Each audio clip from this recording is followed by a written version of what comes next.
All right, I'm doing a part 2 of this because I was in the middle of a video and then somebody started knocking on my door. This is why I shouldn't do these at school.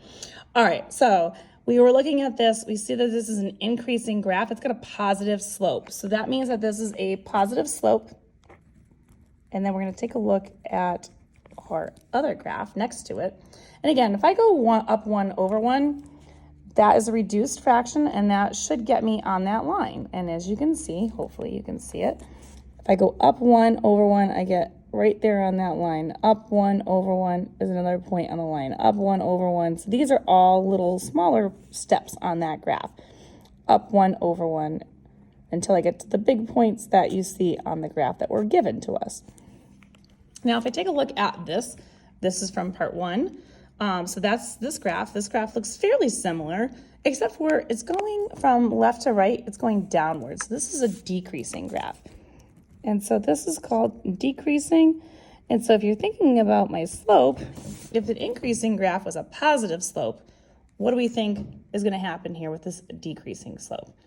If you guessed that it's going to be a negative slope, you are correct. This is a quick way to tell what kind of a slope we have because this is negative. So if I take a look at this, we're going to go ahead and we're going to try to see what's going on here. Now, our rise this time is actually a fall because we're going down.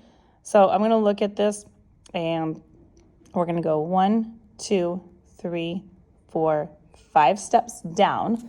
So this time I'm going downward, which means I'm going in the negative. So anytime we're going down, we just call that negative. It doesn't necessarily mean that the point is going to be in the negative, but in this case, it actually ends up being in the negative. But it just means that we're going downward. So if you are talking about negatives in this, you're talking about vertical distance being going downwards. Now we're at this corner. We got to get over here to this.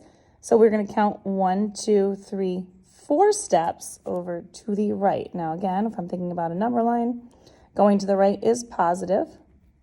So that is going to be a positive 4. And so you can see that our slope here is a negative 5 over 4, which is a negative slope. And that's what we thought it was. And if you'd like more questions like this, you can find them on my YouTube channel, You Want Algebra. Check them out under the slope section.